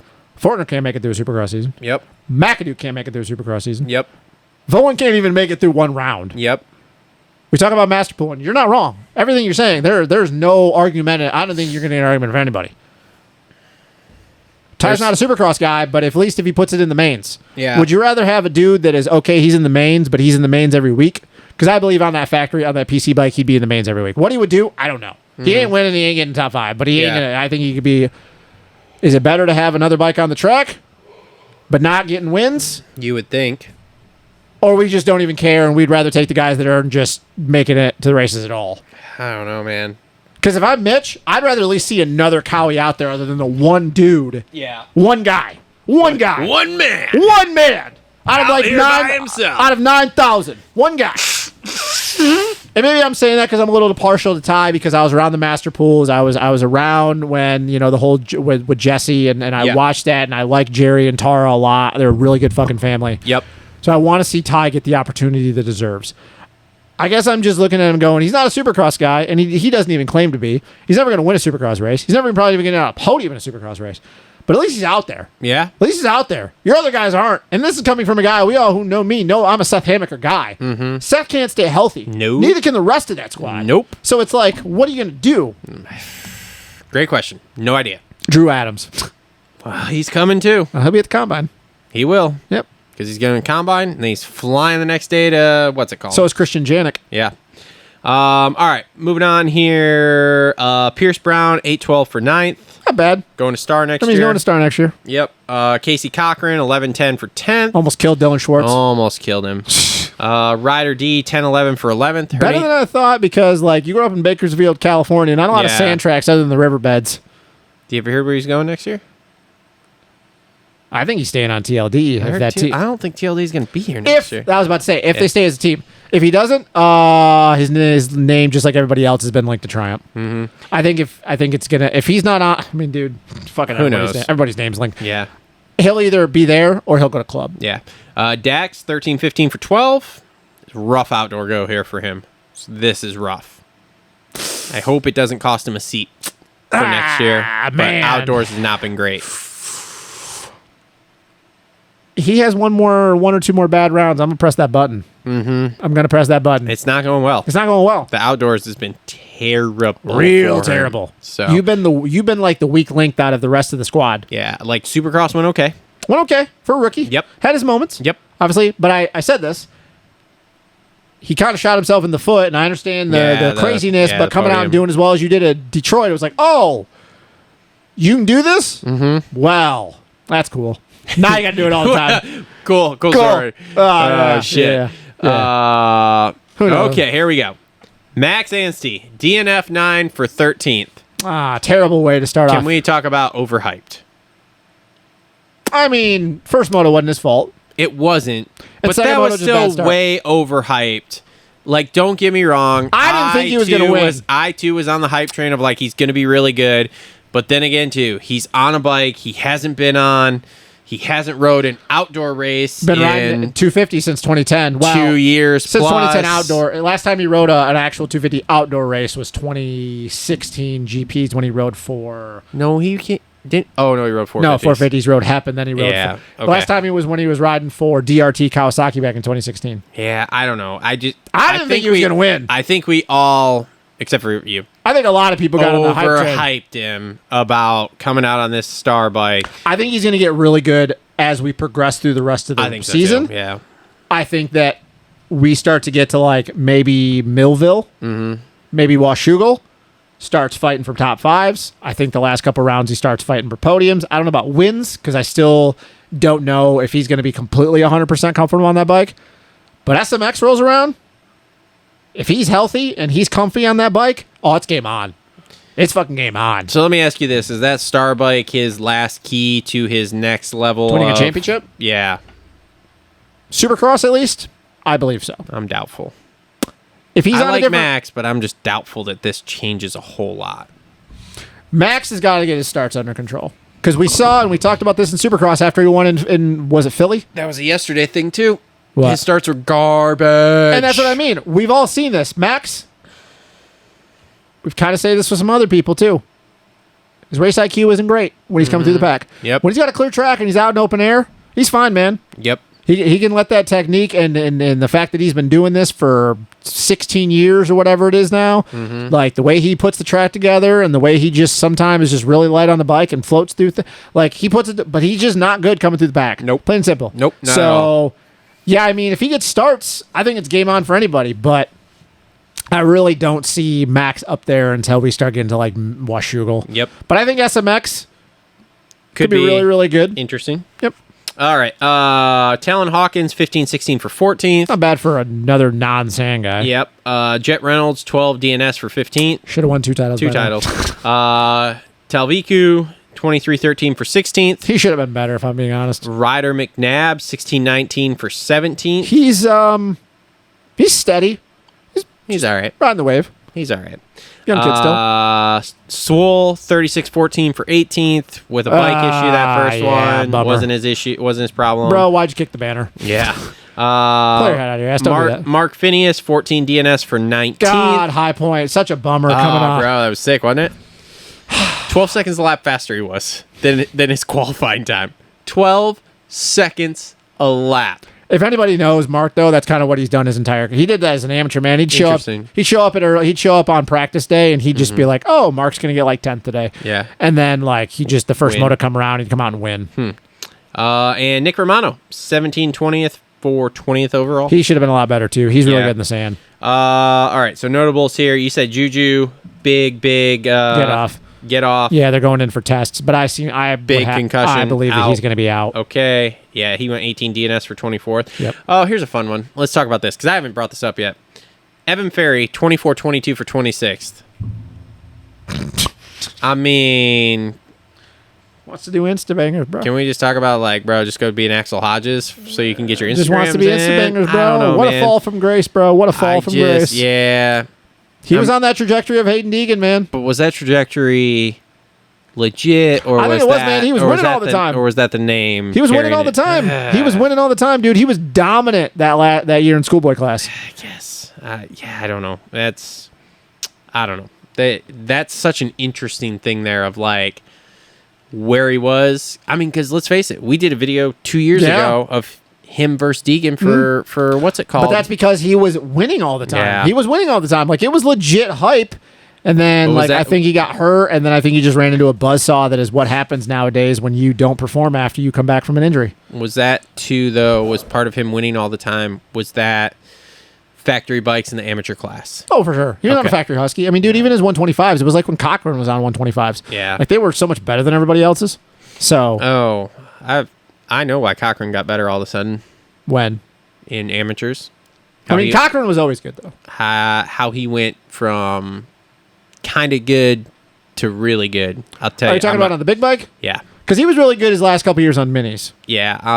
I'll tell you after we stop recording. I don't want to put it out. I don't think anything you could tell me will shock me when it comes to amateur shit. I've seen it all, man. There's a lot of. Anyway, anything else 250s you want to talk about?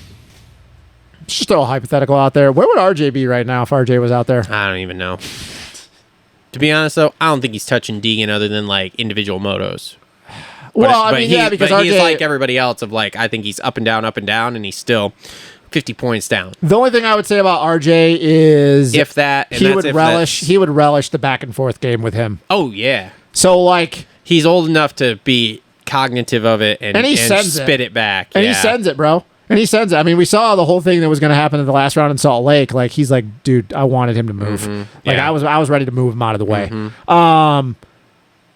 I really wish RJ was out there just for the sense that, because RJ's kind of in the same boat as Hayden, man. He's a grind. Like, dude, he's made. Yeah. We've watched him so many times where he's been just like 15th with like 10 minutes to go. Have we got a return date on him? There is none. There's not a return date. I probably expect him to. I don't think we see him back till like Unadilla. If that, he Which was is on he was on vacation like last week or the week before. Dude, he's got to come back at some point, though. He's got to be on the bike before to go to SMX, Yeah, I bro. guess Because that's if I'm fair. him and I'm that team, I'm looking to win SMX. Yeah. Like, if he's ever going to win this SMX championship, Yeah. this is the year he's got to do it. Yeah. So, like, if he's trying to get healthy, cool, respect it. But he's at least got to have some race time before he goes into that first round, because he is going to be one of the favorites to win it. I mean, for fuck's sake, he won the Supercross title. Yeah. So, yeah. We'll see. So, all right, that's been your 250 race recap brought to you by our friends at Flo Racing. Make sure to check them out. Link in the description below. Well, buddy, we did it. We made a comeback here. So next week you'll do one of the Redbud shows at least here.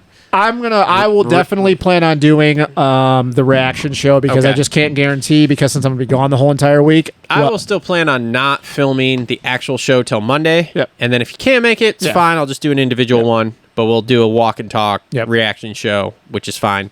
And then Iron Man. Oh, I'm in for Iron Man. And then are you doing the SMX rounds?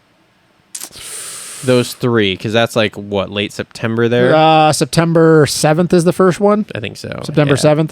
7th. To be determined on that one. Okay, great. So anyway, this has been episode 276. Thank you all for tuning in. Make sure to comment your thoughts on our thoughts down below. Thanks to our sponsors, Complete Racing Solutions, TLR Coatings, ProFlow, Holster Co., Gutter Works, Isaac Nelson Designs. Thank you to all of you. Links in the description down below. Merch links, Amazon links. If you see us at Redbud, If you see us at Redbud, say hi. Only thing Justin's going to be there all week. yeah, I'll be there Wednesday, man. I mean, you didn't get the hospitality thing for you guys, did you? Nope. So you're just going to be hanging out?